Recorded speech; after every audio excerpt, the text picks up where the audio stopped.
Good morning, guys. Today we are going to study detailed summary of the chapter The Rat Trap, written by Salma Lagerlof. And in this chapter, the writer has described that it is the atmosphere, whether good or bad, that changes a person's mood or a complete personality of a person. This chapter describes about a person who is a vagabond, who sells rat traps, who has negative feelings to the whole world, because the whole world was never good and the world never behaved in a sweet manner for that vagabond. So he always thought ill about the whole world. It was not in his hand, otherwise he would destroy in a whole world. Okay, so now my dear students, I start the detailed summary of this chapter. सबसे पहले हम title पर चलते हैं the rat trap. Rat trap means is that you know well चूहेदानी, जिसमें चूहे फांसे जाते हैं. हमारे घरों में भी होती है ये पूरा चैप्टर एक ऐसे कैरेक्टर को डिस्क्राइब करता है जो पूरी दुनिया के बारे में बहुत ही इल सोचता है. क्यों सोचता है? क्योंकि पूरी दुनिया ने उसके साथ कभी भी अच्छा बिहेव नहीं किया. तरह तरह के क्रॉस क्वेश्चनिंग करते थे उसके साथ. कहीं वो रुकता नहीं था. वो कंप्लीटली एक डाउन ट्रोडन वैगाबॉन्ड था, कभी यहाँ कभी वहाँ, और वो वापस उस प्लेस पर कब आएगा नो वन नोज. वो चूहेदानी बेचता था. चूहेदानी उसकी बॉडी पर ऐसे लटकी रहती थी, डैंगलिंग करती रहती थी. जब वो चलता था तो वो भी ऐसे ऐसे हिलती थी उसकी. वो बहुत ही लीन, दुबला पतला, भूखा सा पर्सन था. उसका प्रोफेशन इतना अच्छा नहीं था कि वो रोज भर पेट खाना खा सके. उसकी आंखों में एक भूख रहती थी, एक लालच की भूख रहती थी. वो चूहेदानियों को हाथों से बनाता था. उसके लिए जो मटेरियल था वो शॉप से भी खरीद लेता था. कभी कभी जैसे फार्म हाउस होते हैं उनके चारों तरफ जो बाउंड्री पर हम वायर लगा देते हैं वो चुरा लेता था. उनसे वो चूहेदानियाँ बनाता था. और कभी कभी ऐसा भी होता था कि उसकी चूहेदानियाँ नहीं मिलती थी, वो भूखा होता था, तो वो तो एक तरीके का उठा ही नहीं रहा था.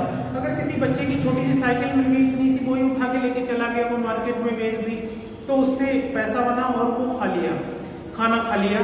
तो वो हमेशा डरा डरा रहता था. इसलिए डरा रहता था कि कोई मुझे पकड़ना ना ले, पुलिस को हैंड ओवर ना कर दे. और दुनिया के लिए वो क्यों इल फीलिंग रखता था वो समझ लीजिएगा.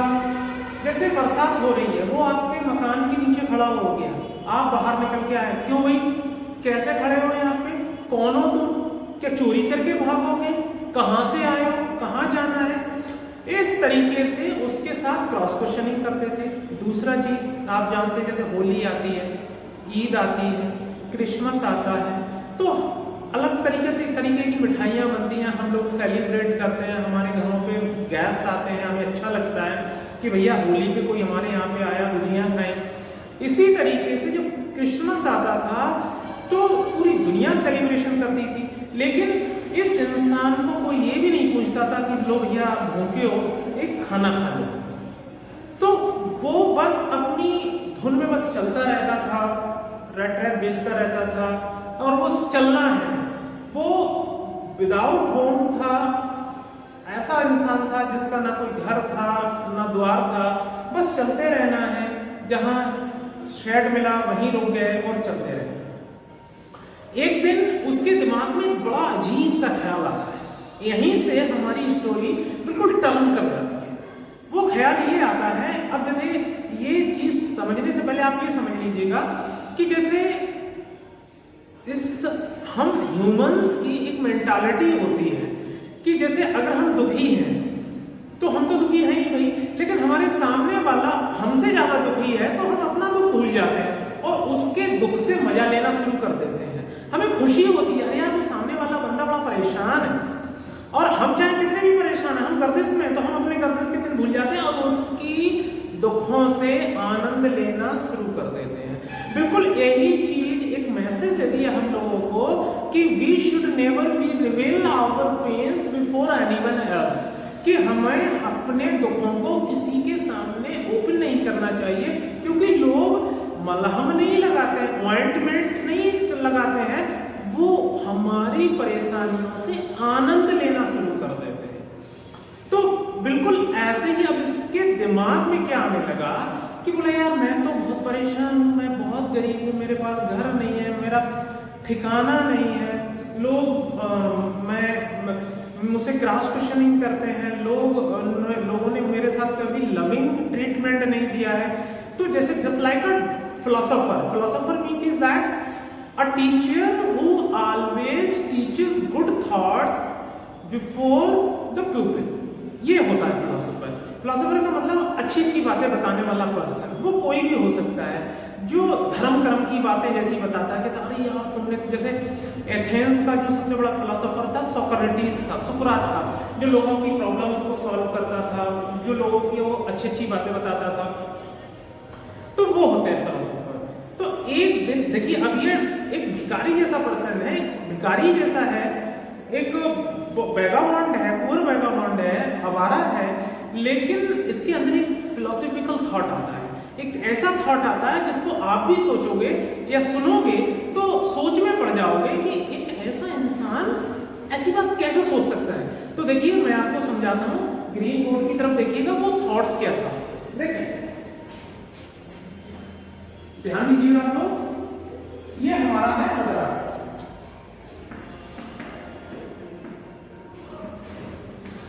अब उसने सबसे पहले अपने विचार में ये लाया कि पूरा जो वर्ल्ड है वो एक बहुत बड़ा वेक्टर है। समझ लीजिएगा कि पूरी दुनिया, जो पूरा वर्ल्ड है, वो ये उसका थॉट था कि पूरी दुनिया जो है वो एक बहुत बड़ा रेड ट्रैक है, और उस रेड ट्रैक में अलग अलग तरीके के लालच है, अलग अलग तरीके के वेट है। उसमें चीज, रेंट, पोर्क, जिसको हम सादा भाषा में बोलते हैं चारा मतलब वेट का मतलब है किसी भी तरीके का लालच। जैसे एक स्टूडेंट को लालच होता है गुड मार्क्स का, एक सरकारी नौकर को लालच होता है उसकी सैलरी का, एक किसान को लालच होता है अपनी अच्छी फसल लेने का, एक बिजनेसमैन को लालच होता है अपने बिजनेस को प्रॉस्पर करने का, एक अनमैरिड पर्सन को लालच होता है कि उसकी शादी हो जाए, एक लवर को लालच होता है कि उसकी बिलव्ड मिल जाए, बिलव्ड को लालच होता है उसका लवर मिल जाए। ये सारे के सारे अपने आप में वेट है, समझ रहे हैं। सूखी जमीन को लालच होता है बरसात का, बरसात को लालच होता है जमीन से मिलने का, नदियों से मिलने का, समुद्र से मिलने का। नदियों को लालच होता है कि जब पानी ओवरफ्लो होगा तो वो समुद्र में जा मिलेंगे, लेकिन नदी ये भूल जाती है कि नदी, मैं समुद्र से मिलने के लिए तैयार हूँ, लेकिन समुद्र में जाकर मेरा अस्तित्व ही हो जाएगा, वो समुद्र हो जाएगा, मेरे नाम का मतलब ही खत्म हो जाएगा। बिल्कुल ये अलग अलग तरीके के लालच होते हैं, ये वेट है, ऐसा वो सोच रहा है, ये हमारा वैज्ञानिक सोच रहा है। और यहाँ पर जितने भी मैं नहीं आप नहीं, creatures, all the creatures of the world,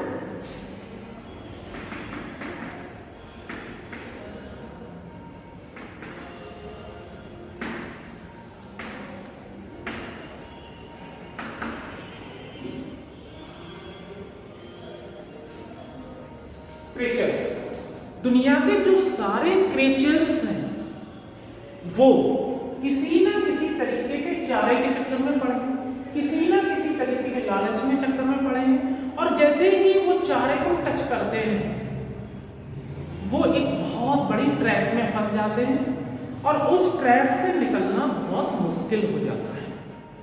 तो वो ये सोच के आनंद लेता था कि देखो मैं ही दुखी नहीं हूं, मैं ही लालची नहीं हूं, इस दुनिया के सारे क्रिएचर्स जो हैं किसी ना किसी तरीके के वेट के चक्कर में फंसे हुए हैं, और वो बड़े रेड ट्रैप में फंस जाते हैं और फिर मौत ही उनको निकाल पाती है। जिस तरीके से जैसे हम कांटे में मछली का चारा लगाते हैं, मछली फंस जाती है। एक हिरन या खरगोश खाने की तलाश में, खरगोश गाजर की तलाश में निकलता है और कुत्ते उसको दबोच लेते हैं। तो बिल्कुल वैसे ही होता है। अब या फिर एक ये चीज आपको अच्छी से समझ में आएगी, एक अनमैरिड पर्सन ये विश करता है कि भैया हमारी शादी हो जाए, हमारी शादी हो जाए, और जब उसकी शादी हो जाती है तो देखिए वही बंदा क्या कहता है, वो कहता है यार इससे तो अच्छा मैं कुआरा ही बढ़िया था, कहाँ चक्कर में पड़ गया इसके। अब भैया बैट है वो फंस गया, उस आपने चारा खाया, ट्रैप में फंस गए, अब निकलने का कोई मतलब नहीं है। बिल्कुल वही चीज यहाँ पर है। मैं समझ रहा हूँ आपको अच्छे से समझ में आया होगा। तो जैसे हर तरीके की अलग अलग तरीके की वैट्स हैं, उन वैट्स को पाने के लिए कोई भी क्रिएचर आगे बढ़ता है। जब क्रिएचर आगे बढ़ता है तो वो एक ऐसे ट्रैप में फंस जाता है जिस ट्रैप से निकलना मुश्किल होता है, और फिर वो ऐसे ही सोच सोच के आनंद लेता रहता था, चाहे उसे खाना मिले चाहे खाना ना मिले, वो चाहे उसका पिंजड़ा बिके या ना बिके, वो चलता रहता था और यही सोचता रहता था, आहा मैं ही दुखी नहीं हूँ, दुनिया का हर क्रिएचर दुखी है। मतलब दूसरों के दुखों से वो आनंद लेता था। क्लियर? अब आगे बढ़ते हैं। अब एक दिन ये क्या है, ऐसे ही चला जा रहा है, दिसंबर का महीना है, रात का वक्त है, अंधेरा हो चुका है, कहाँ जाए, रोड के किनारे चला जा रहा है, तभी एक झोपड़ी उसको दिखाई पड़ती है। वो नॉक करता है, नॉक नॉक हूज दैट। सामने से एक बुजुर्ग निकलता है। अब देखिए दोनों का चारा देखिए, दोनों का लालच देखिए। बुजुर्ग से कहता है, सर मैं आपके यहाँ पे रुकना चाहता हूँ, रात गुजारना चाहता हूँ। अब इस वेगाबॉन्ड का लालच ये है कि वो उस ठंड भरी रात को उसकी झोपड़ी में काट दे। अब ये बुजुर्ग का लालच ये है कि उसके ना तो बीवी थे ना बच्चे थे, अकेला रहता था।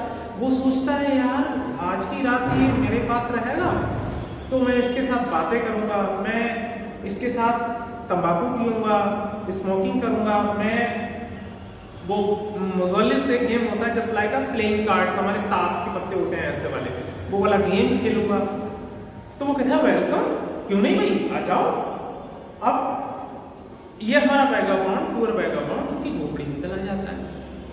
अब वो बुजुर्ग मैन जो क्रॉफ्टर था, जो कभी रॉन्जो आयरन मिल में लोहे के कारखाने में अपनी जवानी में काम किया करता था, अब उसके पास एक गाय थी तो उसी को चारा वारा खिलाता रहता था और दूध निकालता था उसका। उसने तुरंत अपने जो फायर प्लेस पर एक बर्तन रखा, उसमें दलिया डाला, पॉरेज डाला, दूध डाला, शुगर डाली और उसके सामने सर्व कर दिया। उसे भी खिलाया, खुद भी खाया, उसे टोबैको लीव्स दी, तंबाकू, उन्होंने स्मोकिंग उसने भी की, बुजुर्ग मैन ने भी की। बात मजोलिस गेम था, आधी रात तक वो खेलते रहे। तो बातों बातों में बोला, पता है मैं जब जवान हुआ करता था तो रॉन्जो आयरन वर्क्स में काम किया करता था, अब मैं बुजुर्ग हो चुका हूँ, मुझसे कुछ होता नहीं है, तो मैंने एक गाय पाल ली है जो बहुत ही बॉसी गाय है, बहुत अच्छी गाय है, बहुत दूध देती है। और तुम्हें पता है पिछले महीने मैंने 30 क्रोनर्स का दूध बेचा था। हमारा पुअर वेगाबॉन्ड बुला रहे यार, रहना तो क्या बात कर रहे हो यार, 30 क्रोनर का, मैं मान ही नहीं सकता। 30 क्रोनर का तो दूध आप बेच ही नहीं सकते एक गाय से, एक महीने में कैसे बेच दिया आपने। बोले देखो मैं आपको दिखाता हूँ। तो वहां पर क्या था, उसका विंडो था, यहाँ पर एक नेल था, हुक था, यहाँ पर एक पाउच लगा था लेदर में ऐसे, ठीक है जी। अब उसमें 3 नोट थे 10 के, 30 के नोट। उसने यहाँ से पीस किया, उठा के लाया और निकाले एक एक करके और ऐसे खोले। वो रिंकल्स ऐसे बुड़ी बुड़ी थे, तो बोले ये देखो, फिर दूसरा दिखाया, ये देखो, फिर तीसरा दिखाया, ये देखो, तीनों नोट दिखाया। अरे बोले अरे वाह, तुमने तो 30 क्रोनर का दूध बेच दिया, कमाल हो गया, इतना पैसे का। उसने दोबारा से वो नोट वहीं पर रखे, वो लेदर पाउच में ऐसे नोट मारा। एट द लास्ट दोनों लोगों ने गुड नाइट बोला और सो गए। अगला दिन हुआ, सुबह हुई, ये जो बुजुर्ग था वो अपनी अपनी गाय से दूध निकालने के लिए चला गया। आफ्टर दैट ये हमारा रेड ट्रैप सेलर था, वो भी क्या हुआ, उड़ गया। वो इसलिए उड़ गया कि भैया जब मकान मालिक उड़ गया तो मुझे भी उड़ जाना चाहिए, है ना।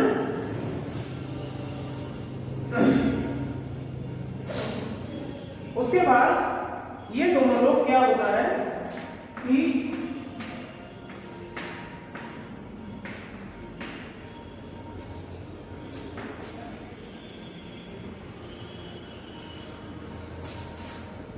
जब गाय का दूध उसने निकाल लिया तो जो हाउस ओनर था वो इस रास्ते चला गया दूध लेकर, और रेड ट्रैप सेलर जो था वो इस रास्ते। आधा घंटे बाद क्या हुआ कि ये जो रेड ट्रैप सेलर था वो वापस यहां पर आ गया, हाउस के पास, विंडो पैनल्स के पास पहुंचा। उसने इस गिलास को स्मैश करा, ऐसे इसे तोड़ा, इस लेदर पाउच को उतारा, 30 क्रोनर्स निकाले, जेब में रखे, ये दोबारा से 30 क्रोनर्स इसमें रखे और ये नेल पर टांग दिया, और यहां से क्या हो गया, चला गया, वो चला गया। अब 30 क्रोनर इस रेड ट्रैप सेलर की जेब में थे और रोड के किनारे किनारे चला जा रहा था। अचानक उसके दिमाग में पहले तो ये अपने आप को बहुत स्मार्ट समझ रहा था कि देखो ना, मैं हूं ना स्मार्ट, कितना स्मार्ट हूं, मैंने 30 क्रोनर्स, देखिए आपको लग रहा होगा कि ये 30 क्रोनर जो है बहुत कम रकम है आज के टाइम के हिसाब से। मैं समझ रहा हूँ कि उस जमाने के हिसाब से ये लगभग 30,000 रुपए होगा आज के जमाने के। अगर वो 30 क्रोनर को आज से कंपेयर किया जाए, जैसे आपने देखा होगा थर्ड लेवल में वो $800 को कन्वर्ट कराया था, तो पुराने जमाने में वो लाखों में बन रहे थे, तो वो 30 क्रोनर आज के जमाने में बहुत सारे बने। अब उसने सोचा कि यार मैं रोड के किनारे किनारे चला जा रहा हूँ, ये जो क्राफ्टर है अगर उसने कंप्लेन कर दी तो पुलिस मुझे पकड़ लेगी। तो बस ये क्या काम करता है कि जंगल का रास्ता पकड़ लेता है, जंगल का रास्ता पकड़ लेता है और वहां से फिर चलने लगता है कि मैं जंगल के रास्ते से जाऊंगा और मुझे कोई पकड़ नहीं पाएगा। अब दिसंबर का महीना था, रात घनी, हल्की हल्की बारिश, ठंड वैसे लगने लगी। अब क्या हुआ कि ये हर बार ये जंगल से निकलने की कोशिश करता था, चलते चलते वहीं पर आ जाता था। मतलब सपोज दैट ये इस पॉइंट से शुरू करता है, इस साइड में घूमते घूमते घूमते वहीं पे आ गया, अब इस वाली साइड पे घूमते घूमते यहाँ पे आ गया, ऐसे बार बार वो उसी पॉइंट पर आ जाता था। एट द लास्ट वो समझता है कि अरे, तभी उसको वही थॉट आता है दिमाग में, वही वाला पूरा दुनिया एक बहुत बड़ा ट्रैप है।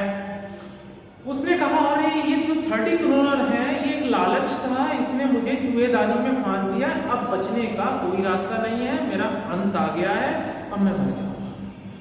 और ऐसा सोचकर वो धड़ाम से ऐसे जमीन पर गिर जाता है, मुंह के बल गिर जाता है, ऐसे गिर जाता है। तभी उसके कान ऐसे होता है तो वो थंपिंग साउंड सुनता है। थंपिंग साउंड का मतलब होता है कि बहुत बड़ा हथौड़ा जो मैकेनिक है, मैकेनिकली मशीन में फिट है और वो लोहे को कूट रहा है, धड़ाक धड़ाक धड़ाक। उसे समझ में आ जाता है कि मैं इस जंगल के किनारे पर हूं और इस जंगल के बाहर निकलते ही मुझे आयरन मिल जाएगा जहां पर मशीन चल रही है। अब वो जिद, अब आप जानते हो रात का वक्त है, रात के वक्त में जो आवाज है वो बहुत दूर तक जाती है, तो वो थंपिंग साउंड सुनते सुनते ऐसे ऐसे उसी डायरेक्शन में ऐसे बढ़ने लगता है और ठप ठप ठप ठप ठप ठप करके उस दिशा में देखता है। जैसे आपका ये जो केसर मिल है बहुत बड़ा दूर से दिखता है, तो उससे सामने दिखता है बहुत बड़ा लोहे का कारखाना है जहां पर भट्टियां चल रही हैं और उसमें कोयला वगैरह लोग डाल रहे हैं। तो वो थोड़ा रिलीफ फील करता है और वहां पर जो एक वर्कर होता है उससे बोलता है कि क्या मैं उसे रुक जाऊं यहाँ पर। तो मोस्टली वो ऐसे लोग आ जाते थे वहां पर जाड़े की रातों में, अपनी रात काटते थे और निकल जाते थे। तो उस वर्कर ने कोई भी रिस्पेक्ट नहीं दी, उसने ऐसे कर दिया।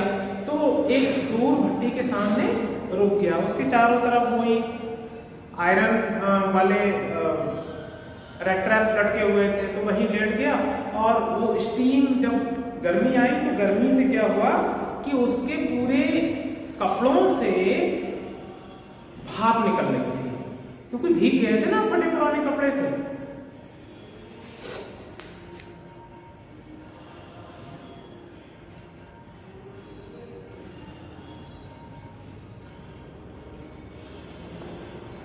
अब देखिए क्या हुआ कि ये जो आयरन मिल था, रैमजो आयरन वर्क, ये बिक चुका था और ये किसी दूसरे ओनर ने खरीद लिया था, जो ये चाहता था कि मेरी कंपनी से जो लोहा निकले वो द बेस्ट आयरन हो और मार्केट में लोग मेरे आयरन को जाने मेरे नाम से।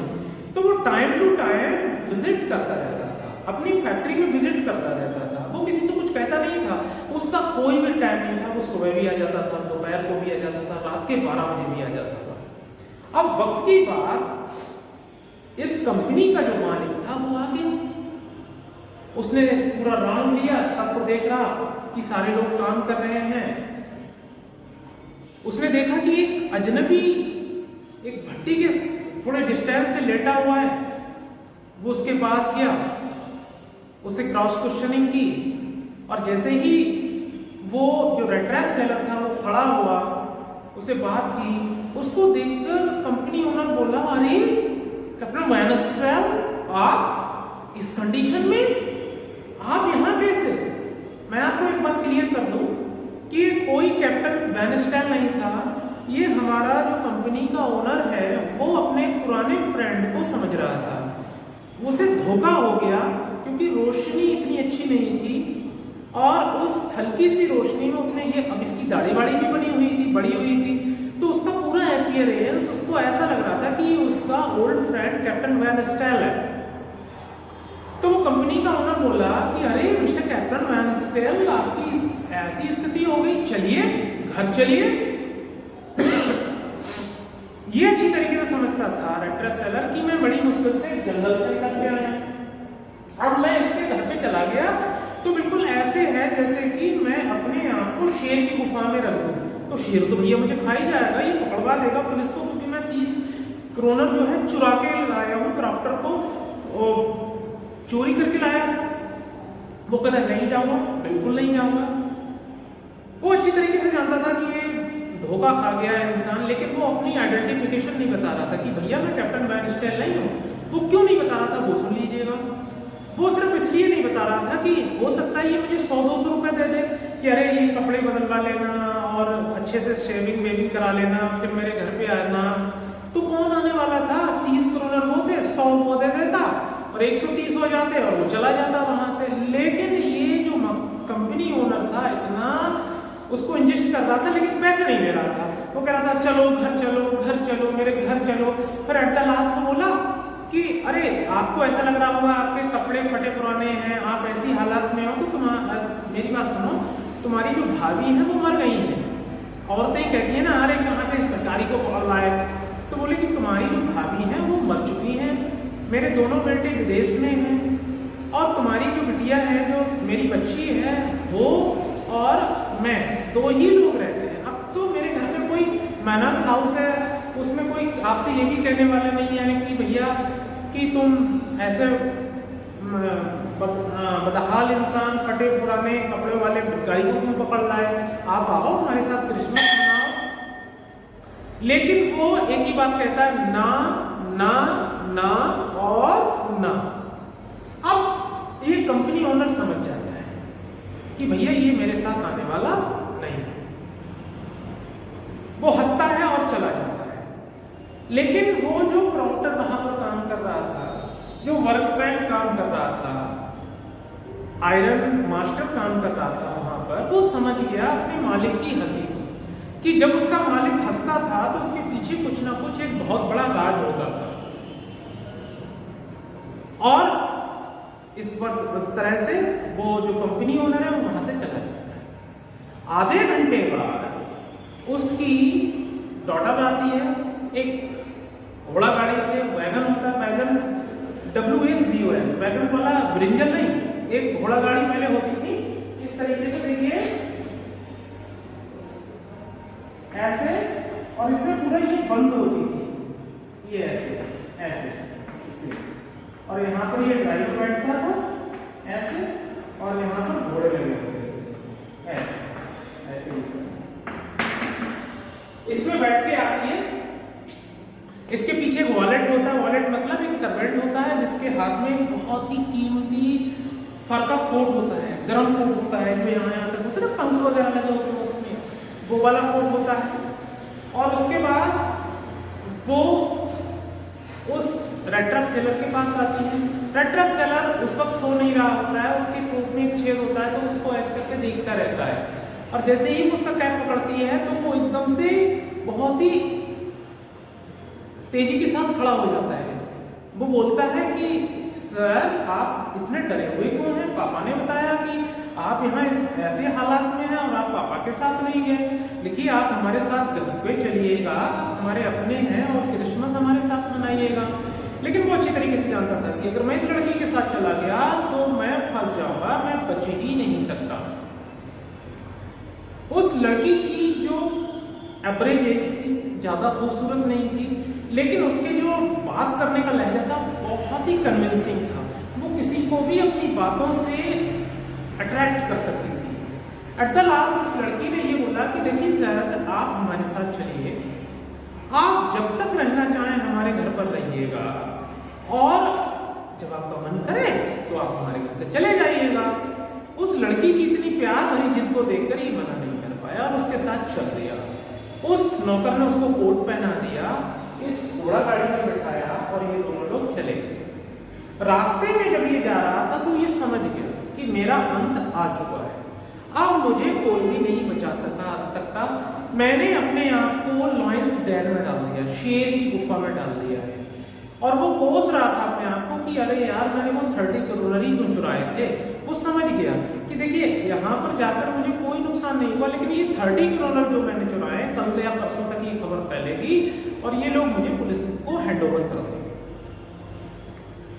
ये लड़की उसको अपने घर लेकर जाती है, सुबह का वक्त है, वो टेबल को सेट कर रही है, उस पर खाना लगा रही है। वो अपने पापा से कहती है पापा एक बात समझ में नहीं आई, कैप्टन वैन एस्टेल है, लेकिन ऐसा क्या इसके साथ हो गया कि ये चूहेदान बेचने लगा? इतना एजुकेटेड मन चूहेदान तो नहीं बेचेगा। वो पागल हो सकता है, वो अपनी जिंदगी को बहुत बुरी तरीके से काट सकता है, लेकिन ये चीज समझ में नहीं आ रही है। तो उसका पापा कहता है कि कपड़ों के साथ हमारे अंदर एक नया एटीट्यूड आता है। जैसे जैसे ये इसके भिखारियों वाले कपड़े हटेंगे और ये हमारे दिए हुए कपड़े पहनेगा, उसके अंदर भी वही वाला एटीट्यूड आ जाएगा। नौकर उसकी शेप बनाता है, उसको नहलाता है, उसको कपड़े पहनाता है, फुट टू हेड वो बिल्कुल बहुत ही कीमती कपड़ों में है, टाई वाई लगी हुई है उसकी, वो पूरा 3 पीस पहने हुए है। और वो उधर आता है जहां पर एडला विलियमसन और रैम्सो बैठा हुआ है, उसका फादर, ब्रेकफास्ट करने के लिए। लेकिन जैसे ही वो रेट्रैप सेलर को देखता है वो बहुत गुस्सा हो जाता है, इतना गुस्सा हो जाता है कि वो अपने आप पर काबू नहीं रख पाता। बोले तुमने मुझे धोखा दिया है, मैं तुमको कैप्टन वैन एस्टेल समझ रहा था और तुमने बिल्कुल एक बार भी नहीं बोला कि तुम कैप्टन वैन एस्टेल नहीं। अब सारी चीजें क्लियर हैं, तुम कैप्टन वैन एस्टेल नहीं हो, एक तुम पुअर वैगाबॉन्ड हो। अपने ये उठाओ ये तमाशा और कपड़े पहनो और निकलो यहां से। रेट्रैप सेलर बोला सर मैंने तो ऐसा कल रात कुछ बोला ही नहीं था कि मैं कैप्टन वैन एस्टेल, और अभी भी कोई नुकसान नहीं हुआ है, मैं आपके कपड़े उतारे देता हूँ, मैं अपने फटे पुराने कपड़े पहनूंगा और यहाँ से चला जाऊंगा बस। बोले नहीं, आपने मुझे धोखा दिया, मैं आपको पुलिस के हवाले करता हूँ, मैं शेरिफ को बुलाता हूँ, कोतवाल को बुलाता हूँ। और ये कोतवाल का नाम सुनकर उसको एकदम से गुस्सा आता है रेट्रैप सेलर को, और उसके पास आता है मेज पर, ऐसे ये हाथ होता है, ऐसे करके हाथ मारता है। बोले सुनो, आप सुनो, मुझे सुनो, बहुत बोलिए तो अब मुझे सुनो। अब उसने वो ही अपनी पुरानी वाली कहानी सुनाना शुरू कर दी। कौन सी वाली? पूरी दुनिया एक बहुत बड़ा रहता है, इसमें अलग अलग तरीके के वर्ड्स हैं। दुनिया का हर क्रीचर जो है उन वर्ड्स की तरफ दौड़ रहा है, और जैसे ही वो वर्ड को टच करता है वो ट्रैप में फंस जाता है। और एक दिन मिस्टर रैंजो, एक दिन वो आएगा कि तुम भी एक बहुत बड़ी ट्रैप में फंसोगे, और उस ट्रैप से आप कभी निकल नहीं सकते, कभी नहीं निकल सकते। ये सुनकर जो एडला विलियमसन का फादर था वो एकदम से हंसने लगा। बोले यार कमाल हो गया है भिखारी, और बातें ऐसी कर रहा है जैसे कहीं का फादर हो। बोले चलो ठीक है, ठीक, अब ऐसा करते हैं, हम पुलिस वालों को नहीं बुलाते, अब तुम जितनी जल्दी हो सके हमारे घर से निकल चलो, भागो यहां से। उसका ठीक है भाई, मैं जा रहा हूं, और वो दरवाजे की तरफ चला जाता है। तभी एडला विलियमसन जो है वो दौड़कर दरवाजा बंद कर देती है, उसका हाथ पकड़ती है और उसे टेबल पर बैठा देती है। टेबल पर बैठाने का मतलब चेयर पर बैठा देती है। वो अपने फादर से बोलती है, देखिए पापा, क्रिसमस का डे है और हम अपने घर पर एक मेहमान को इतना बेइज्जत करके और जलील करके निकालें, ये अच्छा नहीं। गलती चाहे आपसे हुई चाहे इससे हुई, अब एक ड्यूटी ये कहती है कि हम इसको रखें, इसके साथ क्रिसमस मनाएं। हमने वादा किया है कि हम इसके साथ क्रिसमस मनाएंगे, तो आप इसे अलाउड करिएगा कि ये क्रिसमस हमारे साथ, इस साल का क्रिसमस हमारे साथ मनाएं। उस लड़की की ये बातें सुनकर द रेड ट्रैप सेलर ऐसे देखता रहता है। समझ लीजिएगा इस ऐसे देखने का क्या मतलब है, कुछ गलत अर्थ मत निकालिएगा इसका। ऐसे देखने का मतलब ये है कि अब तक he had ill feeling about the whole world, but today he was thinking, he was obliged to think that in this world there are a people just like this girl, so moderate, so humble, so kind। आज उसकी सोच बदल रही थी कि मैं दुनिया को गालियां देता था, मैं दुनिया को कहता था खत्म हो जाए दुनिया, लेकिन आज मैंने पहली बार देखा कि ऐसे भी लोग होते हैं। जैसे ये लड़की है, कितनी दया भरी हुई है इसके अंदर, कितनी मॉडरेट है ये, कितनी हम्बल है ये, मुझ जैसे गरीब के लिए इतना सोच रही है। वो कहती है आप खाना खाइएगा और हमारे साथ क्रिसमस मनाइएगा। अपनी बेटी की बात को सुनकर उसका फादर मजबूर हो जाता है और कुछ भी नहीं कहता। वो नाश्ता करता